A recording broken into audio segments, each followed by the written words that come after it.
السلام عليكم ومرحبا بكم معايا فيديو جديد. نتمنى يا ربي تكونوا بخير وعلى خير وانتم كتشاهدوا هذا الفيديو. اليوم ان شاء الله كما عودتكم ديما بالجديد جبت لكم الوصفه ديال العسل. يعني طريقتي الخاصه في التحضير ديال العسل. الصراحه كتجي العسل زوينه بزاف، كتجي ناجحه، اللون ديالها كيف ما كتشوفوا كيجي محمر رائع، وحتى الطريقه ديالها سهله وجد اقتصاديه. نتمنى يا ربي تعجبكم الفيديو ديال اليوم، واللي مازال ما اشترك في القناه يشترك ويفعل زر الجرس باش يبقى يوصلكم جديد الوصفات. غادي ندوزو على بركه الله المقادير ديال هاد العسل هادي. هنا غادي ندير انا كميه مضوبله، نتوما لكم الاختيار، يمكن لكم ديروا غير 2 كيلو ديال السكر. غادي ندير هنا 4 كيلو ديال السكر، انا حاجتي في الكميه كبيره ديال العسل، وانتم كيف ما قلت لكم كيبقى لكم يمكن لكم تضاعفوا المقادير.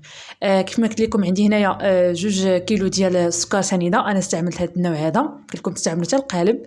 عندي هنا الماء، غادي نحتاج 2 اطرو ديال الماء، يعني هاد القرعه هادي منها 2 اطرو ديال الماء، يعني كتهز اطرو في العبار ديالها. عندي هنايا واحد الحامضه كبيره اللي قطعتها الى قطع دائريه، وعندي هنا واحد البرتقاله حتى هي اللي قطعتها قطع دائريه. كتعطي هذا البرتقال واحد المذاق العسل خطير، وحتى اللون كيجي مذهب. هذا هو السر ديال التحمار ديال العسل. عندي هنايا العويده ديال القرفه، انا استعملت هنا كميه ديال القرفه شويه زايده، كتعجبني لوكو ديالها في العسل، وانتم لكم الاختيار. غادي ندوزو ان شاء الله للطريقه ديال التحضير. عندي هنا واحد الطنجره، انا ما كنزدش عليها، يعني غير طيبتها في الكوكوط، ولكن ما كنزدش على العسل، كطيب يعني بلا ما كنزد عليها في الكوكوط. غادي نضاعف هاد الطنجره كيف كتشوفوا 2 اطرو ديال الماء كيف ما كتشوفوا، وغادي نوضع الطنجره ديالي فوق النار، وغادي نخليها البنات حتى يبدا يغلي لي الماء، عاد كندير المكونات المتبقيه. يعني انا هذه هي الطريقه اللي كنخدم بها العسل. هنا كيف كتشوفوا من بعد ما درت الماء فوق البوطه وبدا كيغلي اولا طاب، غادي نبدا نضيف هنا مباشره عليه السكر ديالي. هذيك 2 كيلو ديال السكر غادي نضيفها دابا فوق الماء، وغادي نضيف داك المكونات المتبقيه اللي هي القرفه والحامض والبرتقال. صافي البنات، هنا غادي نضيفهم بهذا الشكل هذا، وغادي نحرك الخليط ديالي شويه بالمغرفه، وكنغطي عليهم وكنخليهم كيطيبوا، وان شاء الله نتلاقاو في المرحله المواليه.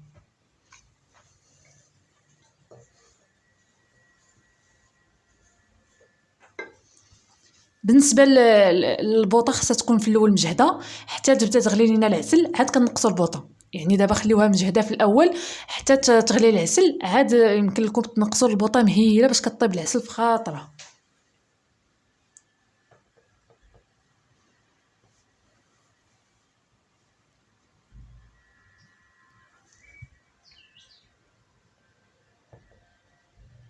هنا كيف ما كتشوفوا هنا العسل ديالي بدات كتغلي، يعني دابا في هذه الحاله هذه كنقص عليها النار، كنخلي النار ديالها مهيله ونخليها كطيب على خاطرها. بالنسبه باش تعرفوا العسل ديالكم واش طايبه ولا مازال، انا غادي نرجع معكم ان شاء الله في المرحله الثالثه ونوريكم يعني باش تعرفوا العسل ديالكم بلي انها طايبه. هنا البنات العسل ديالي راه قربت طيب، يعني غادي نطفي عليها. هنا كيف كتشوفوا اول حاجه كيكون هذا اللون ديال هذا الحامض والبرتقال كيكون ولا بهذا الشكل مذهب. ثاني حاجه الكشكوشه ديال العسل كتولي مذهبه. ثالث حاجه باش تعرفوها اكثر تزيدوا تاكدوا، كتشدوا واحد المغرفه وتعمروا العسل وتخويوها وتشوفوا الا كانت الخط ديالها يعني هابط نيشان، راه العسل طايبه. الا كان كيتقطع راه مازال خصها تزيد شويه. هنا كيف كتشوفوا العسل ديالي راه طايبه، انا غادي نطفي عليها، يعني انا عارفه القياس ديال الطياب ديال العسل ديالي. انا غادي نطفي عليها، وملي كنطفي عليها كنضيف عليها واحد الكاس عامر ديال العنبه ديال الماء، يعني عادي الماء من الروبيني، وكنخويه فوق العسل ديالي وكنطفي عليها النار وكنخليها حتى كتبرد، وان شاء الله غادي نرجع معكم باش نوريكم الشكل النهائي ديال هذا العسل هادي.